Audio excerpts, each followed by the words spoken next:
La historia de España, mucho que celebrar.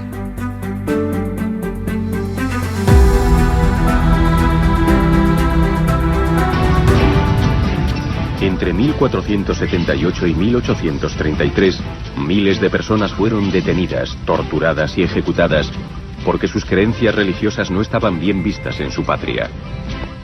Fueron víctimas de la Inquisición española. La Inquisición fue una organización siniestra, pero ha estado tan oculta por la leyenda que hasta ahora ha resultado difícil contar la verdadera historia de esos días lúgubres de la Iglesia Católica. La verdadera historia de la Inquisición.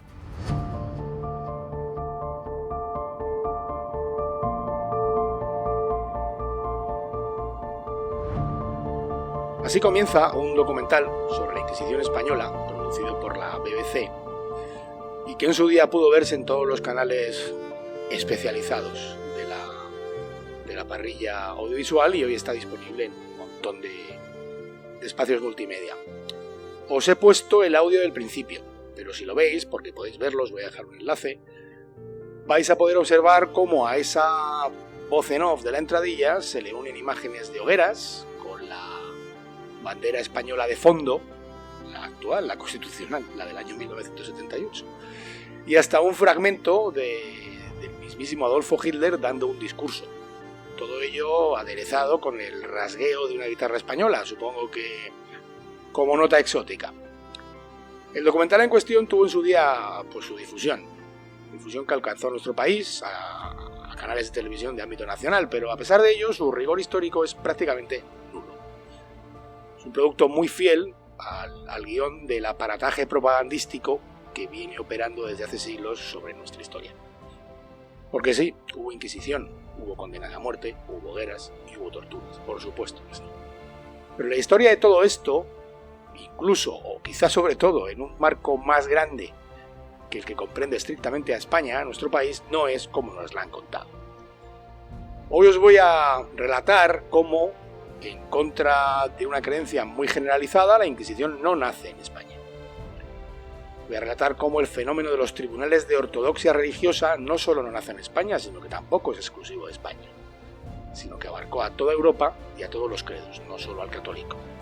Y cómo, curiosamente, las inquisiciones europeas fueron notablemente más crueles y menos garantistas que la española. Y claro, hablar de esto pues es complicado, ¿no? Porque no va a faltar quien quiera simplificar las cosas y diga que mi intención es defender a la Inquisición. Bueno, pues me arriesgo. Me arriesgo porque estoy convencido de que una inmensa mayoría de vosotros vais a entender que no pretendo defender lo indefendible, que lo único que pretendo es deshacer otro mito de nuestra historia. Otra fábula de exageración y de tergiversación que viene operando desde hace siglos como justificación para que seamos señalados con el dedo, por quienes realmente han tenido a lo largo de la historia, y yo diría que tienen hoy en día, bastante más de lo que avergonzarse que nosotros en lo tocante a este tema, mucho más. Cuento esgrimido como causa de nuestro presunto atraso cultural, nuestro carácter fanático e intolerante y de nuestra imposibilidad para homologarnos a las naciones modernas. Una novela de serie B que nos hemos creído, que nosotros mismos contamos y en cierto modo nos acompleja, alumbrada por quienes deberían estar acomplejados. Por eso hoy voy a salirme de los relatos de quienes convierten las leyendas en historia y la historia en leyendas. Y voy a acercarme y mostraros la obra de los que, todo se ha dicho desde hace relativamente poco tiempo, se han molestado en acudir a los enormes archivos del Santo Oficio, investigarlos y mostrarnos una realidad muy distinta. Una realidad que quizá a muchos os va a resultar alternativa, pero que está basada y fundamentada en las fuentes, no en novelas del romanticismo, en producciones audiovisuales o en museos de cartón piedra.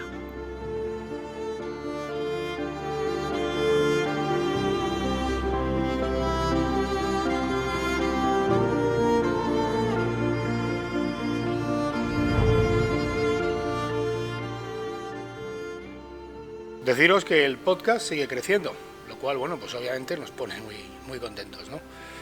Creciendo poco a poco, pero sin pausa en suscriptores, en apoyos y donaciones y en las redes sociales. Tema este último para el que vuestra labor de difusión es fundamental.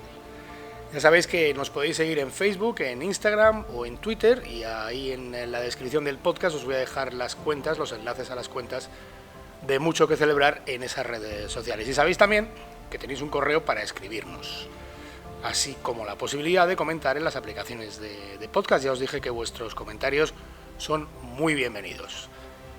He abierto otra línea de apoyo, mecenazgo, donación al podcast, aparte de Patreon, que esta modalidad solo funciona si nos sigues en la plataforma de podcast iVoox. En iVoox, en la pantalla principal de nuestro podcast, donde está la lista de episodios, tenéis un botón azul en el que pone apoyar. Si lo pulsáis, ahí es donde podéis hacer vuestra aportación. De todas formas, también os voy a dejar el enlace de Patreon en la descripción del episodio, porque algunos me habéis comentado que no podíais encontrarlo mediante el buscador. Y ahora sí, comenzamos.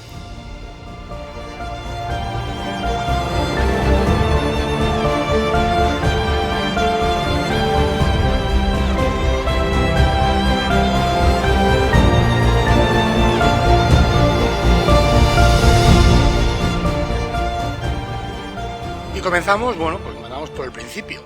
¿Dónde y cuándo nació la Inquisición? Porque, como ya os he comentado, el fenómeno inquisitorial no es ni originariamente español ni exclusivamente español. La Inquisición no nace en España, nace en Francia, en el año 1184, es decir, unos 300 años antes de que los reyes católicos la establezcan en nuestro país, y nace cuando el Papa Lucio III la crea para combatir la herejía albigense, la de los cátaros, que por aquel siglo XII estaba causando un auténtico terremoto a nivel de orden público en el país vecino. Además, luego la represión de esa herejía, de la herejía cátara, fue particularmente sangrienta. La primera noticia de algo parecido en España la tenemos en el año 1232, cuando en Lérida y en Tarragona, a instancias de un clérigo catalán llamado Raimundo de Peñafort, se van a instaurar unos tribunales de ortodoxia religiosa. Se van a instalar para tratar de frenar la afluencia de cátaros que huían de Francia y que cruzaban los Pirineos desde Francia a Cataluña. Lo cierto es que este tribunal, pues apenas tuvo actividad, ¿no? Pero sí, estuvo establecido. Y realmente no es hasta el año 1478 cuando los reyes católicos solicitan y consiguen de Roma una bula que cree la Inquisición española. Y hay que explicar la razón. La razón tiene que ver con la ola tremenda de antisemitismo que venía invadiendo Europa desde el siglo XII-XIII. Una ola de antisemitismo, de ataques a los judíos, que estaba causando numerosas muertes, tumultos, revueltas populares, etc., ¿no? Y esta vorágine de antisemitismo acabó llegando a España, con el lógico impacto en la paz social, ¿no? Lo que hicieron los judíos aquí en España, con la intención de evitar la ira de las masas, fue convertirse al cristianismo, algunos de ellos. Pero lo que ocurrió entonces es que aparecieron muchas denuncias de gente que les acusaba a estos conversos de seguir practicando sus ritos judíos en secreto, con lo cual el problema al final se agravó. Así que los reyes católicos pensaron que la manera de distinguir quiénes de aquellos conversos lo eran de verdad era crear un tribunal al efecto, y solicitaron y obtuvieron del papado la autorización para crearlo. Y creo que aquí es importante hacer un apunte de concepto que yo creo que desmiente otro tópico imperecedero, y es que con estas premisas, cuando la Inquisición nace, solo va a tener jurisdicción sobre los cristianos, sobre los bautizados, ya sean cristianos de origen, o cristianos viejos, como se les llamaba, o judíos conversos al cristianismo. La Inquisición no persigue a judíos o musulmanes por el hecho de practicar una religión distinta a la cristiana, porque carece de jurisdicción para hacerlo. Es decir, la Inquisición no persigue a judíos, a musulmanes, a protestantes por asuntos de elección personal de credo. Lo hará únicamente si alguno de ellos blasfema o ofende a la fe cristiana. Tampoco mejoró el asunto de la violencia social con el tribunal, y al final lo que deciden los reyes católicos, como es bien sabido, es expulsar de España a los judíos en el año 1492 mediante el Edicto de Granada. Es curioso, y aquí me voy a parar porque este tema de los judíos y la tolerancia y la mezcla con ellos que hubo hasta el año 1492 y hasta más tarde con los moriscos, es uno de los argumentos que más fuerza tienen en los primeros años de la propaganda contra España, mediante la calificación por parte de Lutero y de muchas otras cabezas visibles del mundo protestante del español como un ser perverso y viciado de origen por razón de su mestizaje y de su tolerancia con judíos y musulmanes. Para luego, pero es que luego, claro, en épocas más tardías, en la Ilustración del 18 o en el Romanticismo del 19, esa expulsión se exhibe como muestra de nuestra intolerancia y fanatismo inmemoriales. En fin, que vale todo, vamos.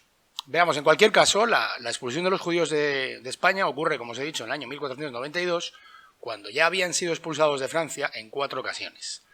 En 1182, en 1306, en 1321 y en 1394. Habían sido expulsados de Inglaterra en el año 1290, de Austria en el 1421, de Parma en el 1481, y después de la expulsión de España del 1492 habían sido luego expulsados también de Portugal, Génova o Baviera, entre otros sitios. Pero bueno, ya se sabe que los intolerantes y los fanáticos somos nosotros. En fin, el caso es que, bueno, pues ya tenemos aquí a la Inquisición, ¿no? Y a partir de este momento, pues lo que vamos a hacer es hablar de cómo funcionaba y de qué efectos pudo tener. Y lo vamos a hacer en un ejercicio de relato histórico. Y os digo esto porque lo cierto es que en general lo que ha trascendido a la conciencia popular, lo que la gente cree que sabe de la Inquisición, tiene muy poco de histórico y mucho de leyenda.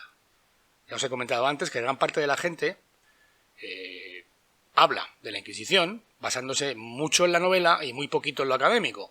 Mucho en esas novelas del siglo XIX, en documentales, en obras de teatro, en películas, que bueno, que no tienen ni la menor base documental, muchas de ellas y muchos de ellos españoles además, ¿no? Y muy poco basándose en trabajos serios, científicos si queréis, y en general apoyados en las fuentes, trabajos que los hay, y fuentes que las hay. Porque mirad, una de las costumbres que se observan a lo largo de la vida de los imperios es que todos ellos dejan una ingente cantidad de información por escrito. Los imperios son estructuras altamente burocratizadas, y el español pues no es una excepción, y sus instituciones, como la Inquisición, pues tampoco lo es, ¿no? Así que, bueno, por ejemplo, existen, aunque mucha gente lo ignore, unas instrucciones del Santo Oficio por escrito. Voy a dejar un enlace a ellas en la descripción del podcast. Unas instrucciones del Santo Oficio que vienen a ser un manual de sus procedimientos. Y sobre todo existen cerca de 50.000 legajos en los archivos de la Inquisición, la mayoría de hoy en el archivo de Simancas, pero también repartidos por archivos locales, 50.000 legajos, digo, en los que se puede leer íntegramente el desarrollo y la conclusión de otros tantos procesos del Santo Oficio. Así que, bueno, el estudio de todo esto no tiene ninguna dificultad. Una dificultad más allá de la titánica labor que implica bucear entre tantísimo papel, que ya os digo que es mucho, ¿no? Pero no es algo excesivamente complicado. Por eso los que nos han venido entregando la presunta historia de la Inquisición no han leído ninguno de estos documentos. Ninguno. O si los han leído, los han ignorado. Pero ocurre que sí, que hay quien sí. Hay quien sí ha leído. Hay quien, antes de ponerse a escribir, sí ha realizado la hercúlea labor, la tediosa labor de trabajar en ellos para entregarnos una información veraz. Y es de las conclusiones de esas personas, y de sus obras, y de sus ensayos, de lo que voy a hablaros hoy. Es decir, todo lo que voy a contaros a partir de ahora sale de los propios manuales y archivos de la Inquisición o de las obras de quienes los han estudiado. ¿Cómo era un proceso inquisitorial? Bueno, pues para empezar hay que decir que cualquier acusación privada destinada a abrir un proceso de la Inquisición hacia alguien debe ir acompañada de al menos 2 testigos. 2 testigos cuya identidad debía de ser pública y además debían de presentarse 2 testigos que habían de presentarse en el juicio preliminar. Así que bueno, eso tan famoso de las acusaciones anónimas, pues es sencillamente falso. Y esto se puede leer en las instrucciones del Santo Oficio que os he citado, que sí recogen, por otra parte, la gravedad del falso testimonio y de las falsas acusaciones contra alguien. Al acusado se le informaba desde el primer momento de qué cargos había contra él. Y sus declaraciones, a las que podía acudir con abogado defensor, se presentaban ante notario y frente al acusador y a los 2 testigos, o más testigos que hubiera, que además, que como os digo, tenían que estar presentes.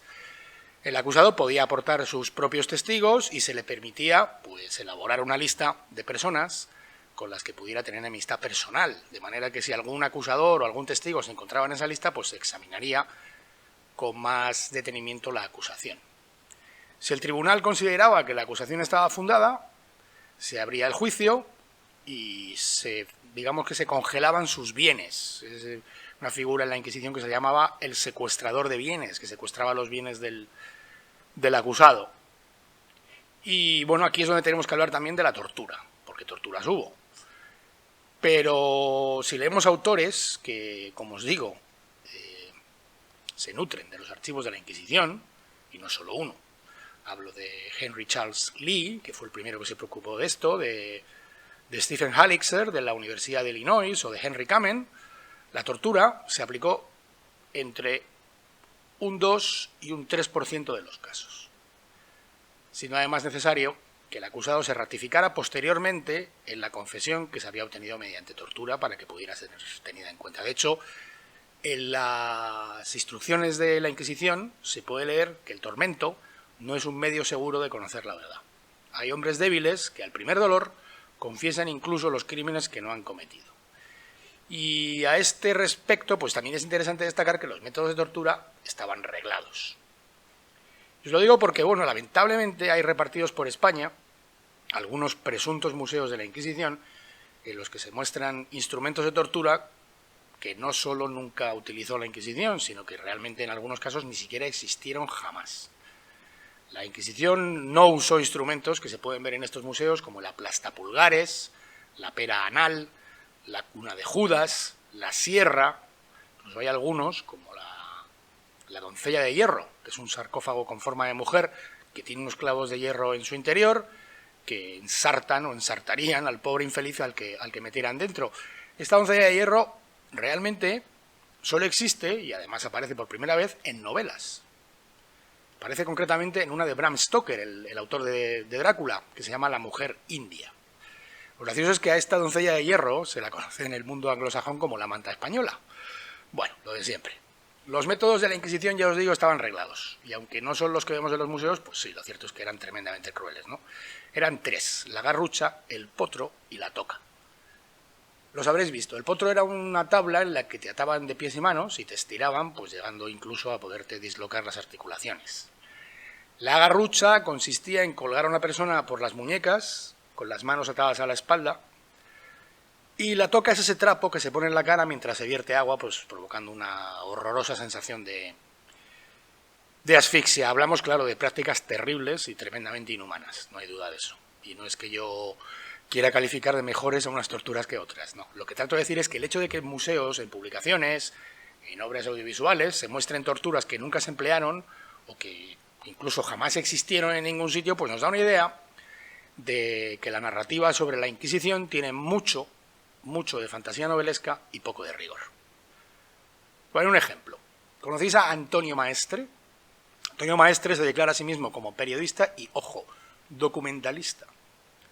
Bueno, pues este ciudadano, en un artículo del año 2016 titulado Auto de fe de la bruja maestre, en el medio digital La Marea, se despacha diciendo lo siguiente: la Inquisición tenía un especial odio a las mujeres, muestra extrema de la inquina de la religión católica hacia el género femenino. Las consideraba impuras y cualquier excusa valía para someterlas a autos de fe en los tribunales inquisitoriales acusándolas de brujas o herejes. Y nos cuenta en este artículo cómo, al parecer, la Inquisición usaba contra las mujeres un instrumento conocido como arañas españolas, otra vez, o arañas de bruja, que eran unos garfios de varias puntas que se clavaban en los pechos de las mujeres para después colgarlas de ellos, bueno, con el resultado que podéis imaginar, ¿no? Para ilustrar este esperpento, el amigo Maestre acompaña en su artículo con un cuadro de una mujer colgada de sus pechos ya desgarrados, presuntamente por la Inquisición. Bueno, pues el cuadro en cuestión es el martirio de Santa Águeda, una mártir católica que fue torturada y ejecutada en el año 231 después de Cristo, en tiempos de las persecuciones contra los cristianos que decretó el emperador romano Decio.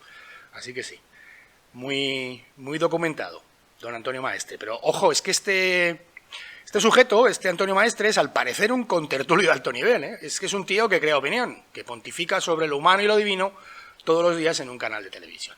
Pero bueno, vamos a seguir. En cualquier caso, bueno, pues la tortura es por concepción, ¿no? Una práctica repugnante. pero sí me quedo, más que nada y sobre todo, como contraposición a la creencia popular o generalizada, o incluso principalmente por ello, con ese 2 o 3% documentado de casos en los que al parecer se empleó la tortura. Los calabozos de la Inquisición, por otro lado, pues obviamente no serían hoteles de lujo, pero al parecer no fueron tampoco esas fosas húmedas y oscuras en las que un jorobado te llevaba para comer un poquito de pan rancio con agua sucia, que no fueron las de las películas, vamos, sino que según se desprende de la documentación, pues eran aceptables. Eran mejores, por lo que se dice, que las de los tribunales civiles. Claro, aceptables para hablar de lo que estamos hablando, ¿no? Porque para empezar a considerar, estamos hablando de un sitio al que te meten en contra de tu voluntad, ¿no? Por no seguir. La manutención del reo era, eso sí, costeada por él mismo, mediante el secuestro de sus bienes, como os he comentado antes. Es curioso que se permitía a los presos usar pluma y papel. De hecho, Fray Luis de León escribió su obra Los nombres de Cristo durante su estancia en una cárcel inquisitorial. Y claro, pregunta que creo importante y que seguramente muchos os estáis haciendo. ¿A cuánta gente mató la Inquisición? Bueno, pues a día de hoy ya sí que son numerosos los estudios documentales, principalmente de algunos que os he citado, como Henry Kamen, o Stephen Halixer, o Henry Lee, pero también de otras personas, como el español Gustavo Contreras, el danés Gustav Henningsen, o Trevor Davis, entre otros. Hay bastantes más. Y todos vienen a coincidir en unas cifras que nos dicen que en sus 356 años de historia, la Inquisición condenó a muerte y mandó ejecutar a entre 2.500 y 3.000 personas. Es decir, muy lejos de esos cientos de miles de los que habla la leyenda.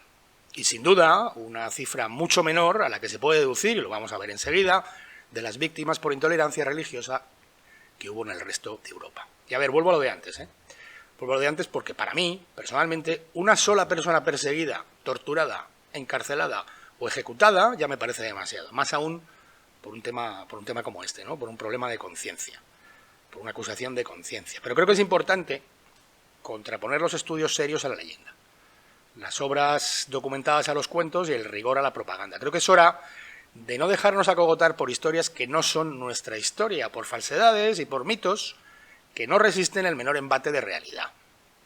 Y es necesario, creo, que sepamos qué ocurrió de verdad para desbaratar algo que se ha usado durante siglos y aún hoy para etiquetarnos como pueblo. Para etiquetarnos como un pueblo, pues eso, intolerante y fanático. Para ponernos, ya que hablamos de Inquisición, un San Benito que es sencillamente una exageración y un producto de propaganda interesada. Pausa y seguimos.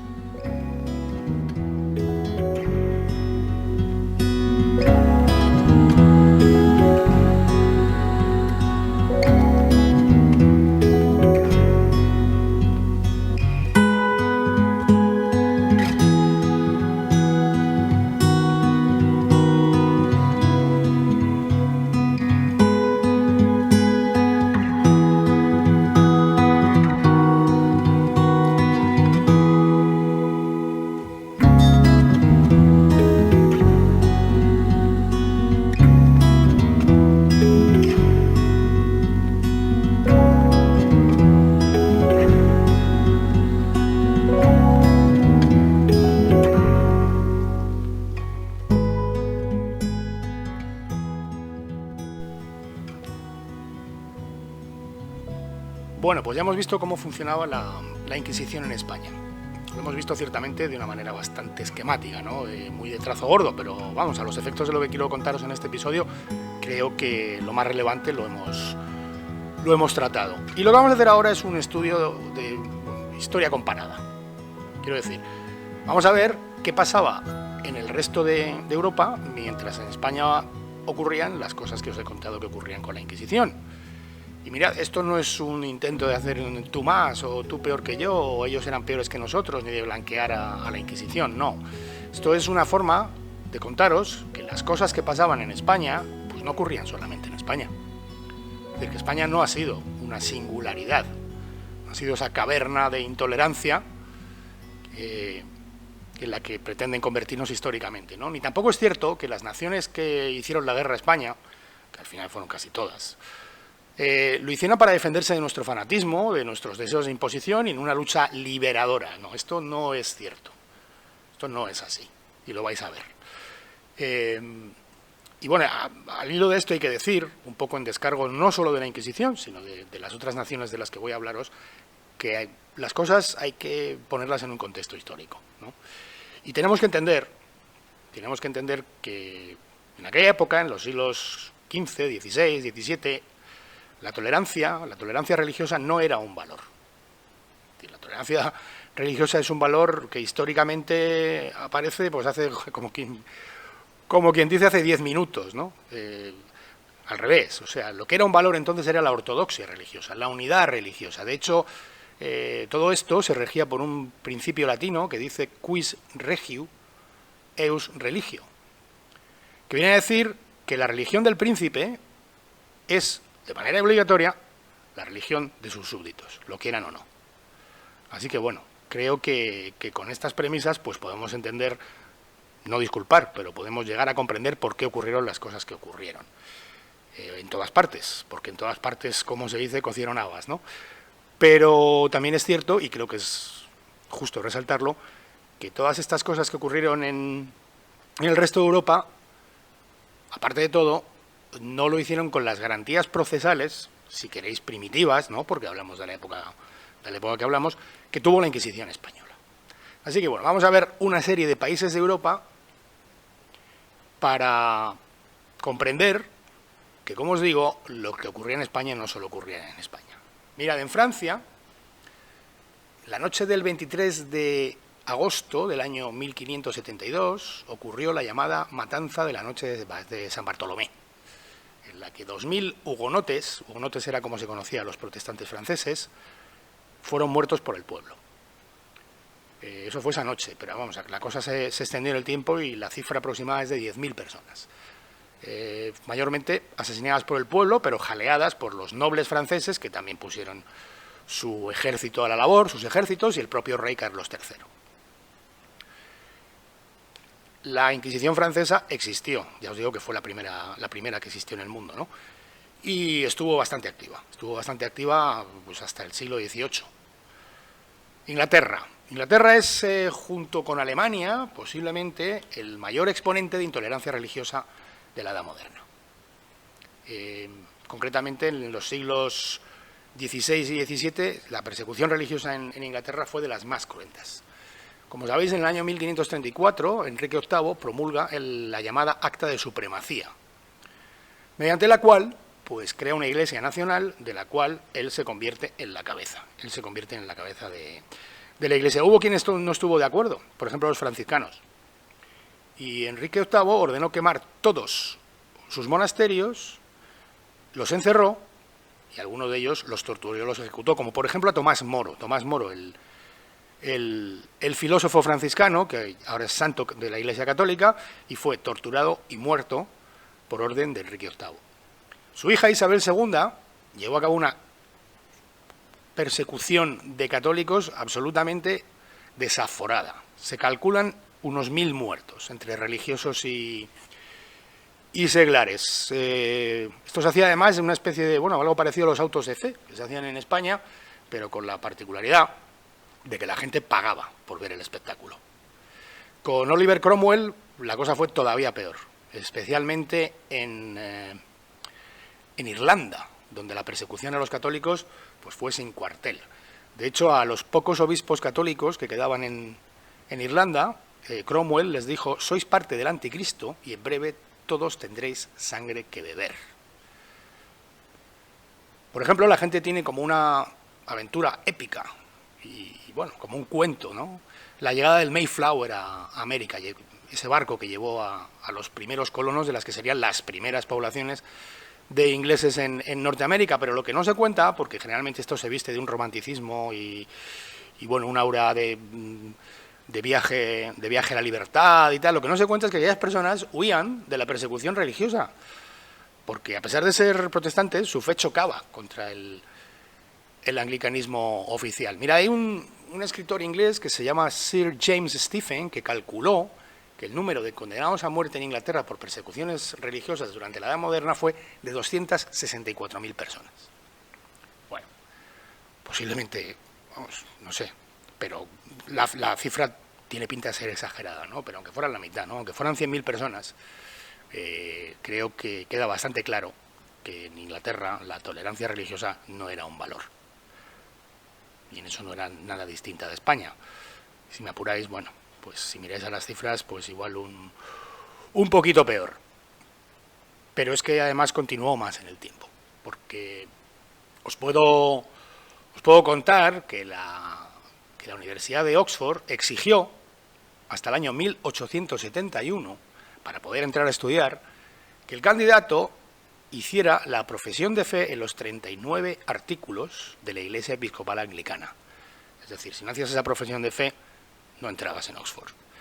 Así que bueno, estos que hacen documentales de los demás han tenido vetada a la familia real, a los miembros de la familia real inglesa, a casarse con católicos hasta el año 2013, so pena de perder sus derechos sucesorios. Estos de los documentales condenaron por última vez por un delito de blasfemia contra la Iglesia Nacional Anglicana en el año 1977, en el siglo XX. Así que bueno, menos documentales. Holanda, bueno, el contexto de Holanda es un contexto de guerra civil, en el que, bueno, también se produce persecución religiosa contra los católicos, y aunque no hay cifras oficiales, pues sí se estima que el número de perseguidos, torturados y muertos fue bastante alto también, ¿no? No sé si habéis oído hablar de los mendigos del mar. Eran unos piratas, a los que la leyenda, por supuesto, viste de amantes de la libertad, bohemios y demás, unos piratas al servicio de Guillermo de Orange, que se dedicaban a saquear poblaciones católicas y a matar a sus habitantes, ¿no? Así que sí, otro sitio donde la tolerancia era un gran valor. Alemania. Mirad, en la Sajonia protestante, el delito de blasfemia era suficiente para que se te condenara a muerte. Es decir, estabas condenado a muerte de blasfemia para arriba. Por supuesto, hubo persecuciones y guerras de religión, como en Holanda, pero por lo que destaca Alemania es por una estimación que hizo Gustav Henningsen del número de brujas, o presuntas brujas, quemadas. Y llegó a la conclusión de que, en total, en Alemania, en la Edad Moderna, se mató en la hoguera aproximadamente 25.000 brujas. Sí, claro, no es de extrañar que un conocido alemán, bueno, más que alemán, austriaco, dejara por escrito un día que en Madrid el olor nauseabundo de la hoguera de los herejes se mezcló durante más de 2 siglos con el aire que se respiraba. No se puede llegar a concebir tanta crueldad, ignominias y mendacidad. Supongo que habéis adivinado de quién os hablo. El que escribió esto fue Adolfo Hitler. Tela. En Suiza, Calvino condenó personalmente a la hoguera a 500 personas a lo largo de su vida. Entre otros, al español Miguel Servet, un científico que descubrió la circulación mayor de la sangre y fue quemado vivo junto a sus libros. Es curioso porque hay mucha gente, de verdad, hay gente que piensa que a Servet, será porque era español, le quemó la Inquisición española, y no fue la Inquisición española. Bueno, el caso es que Calvino era posiblemente el fanático de los fanáticos, ¿no? Y de hecho decía que quien no quería matar a los papistas era un traidor. Los papistas era como llamaban a los católicos, porque salvaba al lobo y dejaba indefensas a las ovejas. Bueno, la línea de Lutero, porque Lutero, que ahora se le pinta como un progresista, ¿no? Afirmó en su día, aparte de las cosas que dijo de los judíos, ¿no? Afirmó en su día que si tuviera todos los frailes católicos en una sola casa, les prendería fuego. Así que bueno, un tema que merece mención aparte es el de las brujas. Ya os he dicho, Gustav Henningsen calcula que en la Edad Moderna fueron quemadas en toda Europa unas 50.000 brujas. La mitad de ellas, ya os he comentado, en territorios alemanes. Hay 4.000 en Suiza, 1.500 en Inglaterra. Por cierto, en Inglaterra fue el único lugar del mundo donde existió un título oficial otorgado por la corona de cazador de brujas. 4.000 en Francia. Bueno, él habla de que sus datos son aproximados y que vienen de extrapolaciones que ha hecho, ¿no? Pero cuando trata del número de brujas que que mató la Inquisición no tiene ninguna duda, ¿eh? No habla de extrapolaciones, da una cifra exacta, 27. Están en los archivos. Porque sí, porque a España sí que llegó el tema de la brujería, pero vamos, de una manera que no tiene nada que ver con el resto de Europa. Hay algún episodio, eso sí, que conoceréis porque hay una película que se llama Aquelarre, que habla de las brujas de Zugarramundi. Bueno, lo que pasó allí fue que en medio de una histeria colectiva europea, acerca de, bueno, que veían brujas por todas partes y tal, pues este tema se filtró a España, ¿no? Se filtró a través de Francia y en muy poco tiempo 7.000 personas, 7.000, fueron acusadas de brujería. Sí, bueno, la Inquisición mandó a un inquisidor que se llamaba Alonso de Salazar, con el encargo de, bueno, de hacer una investigación exhaustiva y un auto de fe, que ocurrió en Logroño, para esclarecer todo esto, ¿no? Las conclusiones por escrito de Salazar son determinantes. Salazar escribe que no hubo brujos ni embrujados hasta que se empezó a hablar de ellos. Es decir, lo que sostenía Salazar era que el aspecto demoníaco de los hechos era irrelevante y lo que había que juzgar eran los hechos en sí. Es decir, si alguien le pegaba una pedrada a otro en la cabeza, pues lo que había que juzgar era la pedrada. El afirmar que le había pegado una pedrada porque estaba embrujado o porque era un brujo o una bruja, pues era algo que no se podía demostrar. De hecho, desde su investigación, que ocurrió en el año 1610, nadie volvió a ser condenado por brujería en España. Y es este auto en el que está basada esa película de la que os he hablado, Aquelarre, el caso de las brujas de Zugarramundi, que por supuesto, no podéis esperar otra cosa, no cuenta la historia tal y como fue. Que bueno, al parecer fue porque se quería contar la historia con un enfoque feminista. Yo la verdad no sé qué tiene que ver el feminismo con el falseamiento de la historia, pero bueno. De hecho, no sé si sabéis que el primer sanatorio mental de la historia se fundó en España, en Valencia, en el año 1409. Y bueno, y el primer sanatorio mental en América lo fundó Bernardino Álvarez, un sevillano, en México, en el año 1560 y algo, no recuerdo ahora mismo. Y bueno, a lo que voy es que al final, cómo se enfocó en España el tema este de la brujería fue más por esa vía, ¿no? Por considerar a las presuntas brujas, pues, y a los presuntos brujos enfermos mentales, ¿no? Es por eso que aquí en España el tema de la brujería no tuvo para nada la virulencia que tuvo en el resto de Europa. Lutero, por ejemplo, defendía el exterminio de las brujas. Y su argumento era un precepto bíblico que viene del Éxodo, que decía: no permitirás la vida de los hechiceros. Bien, bueno. Calvino y otros reformadores alimentaron estas creencias, ¿no? Estas creencias populares en las actividades demoníacas y en la práctica de la brujería. Hay otro escritor inglés que se llama James Howell, que dejó constancia de que en el periodo que va de 1645 a 1647, aproximadamente 300 personas, 300 brujas o brujos fueron quemados en Inglaterra. La mayoría de ellos en los condados de Essex y Suffolk. Y decía además que en Escocia todavía era peor, ¿no? el tema este. Y bueno, sigue coleando nuestros días, ¿no? El tema de la presunta crueldad de las brujas, o sea, de la Inquisición española con las brujas. Sabréis quién es Ana Gabriel, ¿no? Es una exdiputada de la CUP, que actualmente se encuentra en Ginebra, en Suiza, huida de la justicia. Bueno, pues Ana Gabriel en un artículo en el que trataba de hablar de la violencia del Estado español contra el oprimido pueblo catalán, escribía que hay quien dice que somos las nietas de las brujas que no pudieron quemar. Ojalá en el futuro alguien diga lo mismo refiriéndose a nosotras, porque querrá decir que hemos superado la Inquisición y que hemos saltado la hoguera. Bueno, pues no ha debido estudiar mucha historia Ana Gabriel, ¿no? Porque se fue a Suiza. Entonces, no sé si se ignora que allí donde ha ido a buscar la libertad, abrasaron vivas a 4.000 personas acusadas de brujería. Por cierto, fue en Suiza además donde se ejecutó a la última persona por esta razón en toda Europa, una niña menor de edad, en el año 1783 en el cantón de Glarus.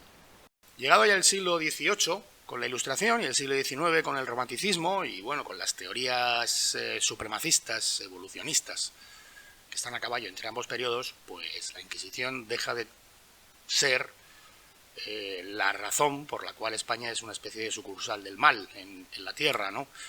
Y el mito se va desplazando más hacia la justificación, por parte de él, de nuestra presunta incultura y atraso científico y, bueno, cultural en general, y a nuestra imposibilidad para homologarnos a las naciones de nuestro entorno, eso que se ha llamado la singularidad española. Bueno, sabemos que los ilustrados franceses se presentaban a sí mismos como hijos de la luz, ¿no? Frente a las tinieblas, que éramos nosotros, obviamente. Y en ocasiones escribieron, como es el caso del abate Reinal, del que ya os hablé en el episodio de la leyenda negra, escribieron afirmando que la Inquisición había matado la vida intelectual de España. Sin embargo, creo que poca gente sabe que Lavoisier, que es uno de los padres fundadores de la química moderna, fue guillotinado por ser desafecto a la revolución, y el presidente del tribunal que le condenó dijo textualmente que la revolución no necesitaba científicos. Bueno, me imagino que además decía la verdad, porque no fue solo Lavoisier, hubo otros 27 científicos que sufrieron una suerte semejante durante ese periodo. Ese periodo de la Revolución Francesa, durante el cual no debemos olvidar que fueron guillotinadas aproximadamente 15.000 personas. Bueno, se me dirá que era una revolución, pero es que hubo gente a la que se la guillotinó por el hecho de pertenecer a una determinada clase social, única y exclusivamente, y por no hablar de la época del terror de Robespierre, donde, bueno, una mala mirada, pues podía llevarte a la guillotina, ¿no? Aquello sí que era una policía del pensamiento y un régimen de verdadero terror. Y es esta Francia ilustrada la que crea también el mito del índice de los libros prohibidos por la Inquisición. Bueno, es curioso, ¿no? Porque, por ejemplo, por poner un ejemplo, el estudio de la tesis heliocéntrica, que decía que el Sol era el centro del sistema solar, en España estaba permitido cuando en Francia todavía estaba prohibido. Es decir, lo que no cuentan los ilustrados franceses es que también había Inquisición en Francia, que estuvo mucho más activa durante el siglo XVIII que la española. De hecho, aquí en España se tradujeron y se publicaron numerosas obras de Voltaire, mientras Voltaire en Francia había sido ya condenado y obligado al exilio. Así que, bueno, el desenfreno judicial ortodoxo francés condenó a Molière por obsceno, por antirreligioso y por libertino, y atacó a muchos otros bastante conocidos, como Víctor Hugo, Chateaubriand, Baudelaire o Solá. Mientras que ningún escritor español por aquel entonces ya fue condenado por la Inquisición por razón de su obra. Ninguno. Y bueno, respecto a la prohibición de libros, como dice Henry Kamen, la Inquisición española llegó un poquito tarde. Porque, bueno, el primer país que comenzó a regular el permiso de impresión fue Inglaterra, que lo hizo en el año 1538. Quien dice permiso de impresión dice censura. Le siguió Francia en el 1542 y algunos estados italianos en el 1550, cuando España, pues en España aún todavía no se había planteado esa posibilidad. Hay un ejemplo que me resulta curioso de un poeta y dramaturgo alemán muy conocido, Goethe, que en una de sus obras, a finales del siglo XVIII, hace decir a un personaje que la Inquisición no arraigará entre nosotros los alemanes. No somos de la misma madera que los españoles para dejar que tiranicen nuestras conciencias. Bueno, pues la verdad que se cubrió de gloria, ¿no? Porque si miraba para atrás podía ver esas 25.000 personas que en Alemania habían sido quemadas por ser brujas, y si miraba para adelante, pues claro, no era un visionario precisamente este señor. Si hubiera mirado un poquito, si hubiera sido capaz de mirar un poquito para adelante, habría visto que la madera de la que están hechos los alemanes sí que parece, ¿no?, que consintió una de las mayores alucinaciones colectivas, tiranizadora de conciencias, que además tuvo graves consecuencias. Me refiero a la Alemania de los años 30. En fin, llegamos al siglo XIX y aquí, bueno, pues las teorías evolucionistas y racistas, que ya os conté una vez que aparecieron por toda Europa, pues consideran que somos una especie de raza, esto lo dijo Darwin, una especie de raza que por la selección natural ha ido perdiendo el interés por la cultura, porque la Inquisición había ido matando y silenciando a a todas las personas que en España tenían alguna inquietud cultural. Y claro, al hilo de esa teoría evolucionista, pues la selección natural nos había convertido en eso, ¿no? En una especie de bestias y de catetos. Es aquí, claro, cuando aparecen las novelas, ¿no? del romanticismo, Dostoyevsky, Umberto Eco, aunque este es un poco más actual, pero sigue el mismo esquema, Edgar Allan Poe, Schiller, y hoy en día, pues, películas, documentales, etcétera, que al final acaban pintando todos lo mismo, ¿no? Ese mito del inquisidor lascivo o intolerante, fanático, que tiene a una doncella en un castillo, ¿no? Presa, a la que tortura. Y bueno, hoy, a día de hoy, es quizá España, ¿no? El lugar donde más abunde la agitación de este mito, ¿no? Y casi siempre desde posiciones políticas o cuasi políticas, ¿no? Para arrimar ascuas a sardinas propias. Ya habéis visto lo que dijo Ana Gabriel. En general, el nacionalismo español siempre ha utilizado evidentemente racista, sobre todo en sus comienzos, siempre ha utilizado un poco las teorías estas del siglo XIX, según las cuales, pues la Inquisición mató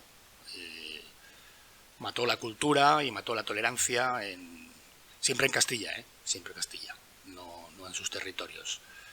De hecho, hay un ejemplo que a mí me resulta bastante llamativo también, que es un escritor catalán que se llama Alfonso Trinidad. Tiene un libro que se llama Caza de brujas. En este libro, aparte de apuntarse a la indocumentada tesis de las miles de brujas quemadas en España, nos dice que lo fueron por ser mujeres y por oponerse al poder establecido. O sea, feminismo y revolución de una sola vez, apoyados en la Inquisición, porque es que la Inquisición vale para todo, La Inquisición vale para todo. Este mismo señor, hablando de su libro en una tertulia, nos trataba de convencer, como os he dicho, que la Inquisición era un fenómeno castellano, exclusivamente castellano. Ya se entiende, de la Castilla opresora de la periferia, ¿no?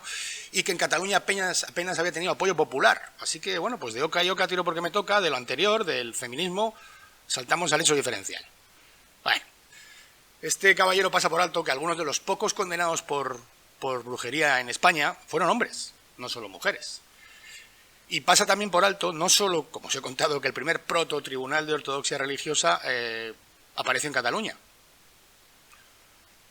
lo de Raimundo de Peñafort, sino que además fue allí donde vivió el más famoso y posiblemente el único cazador de brujas del que tenemos noticia en España, que se llamaba Joan Malet y fue conocido como el Morisco de Flix. Así que como en general veis que la Inquisición vale para todo.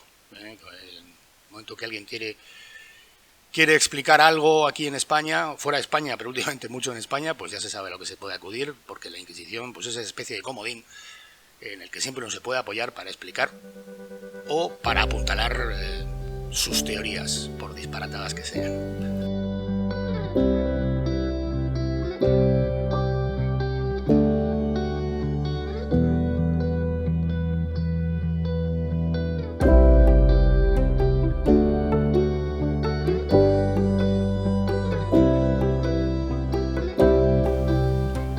Este podcast se llama Mucho que celebrar, como sabéis, y lo cierto es que en la Inquisición no hay nada que celebrar.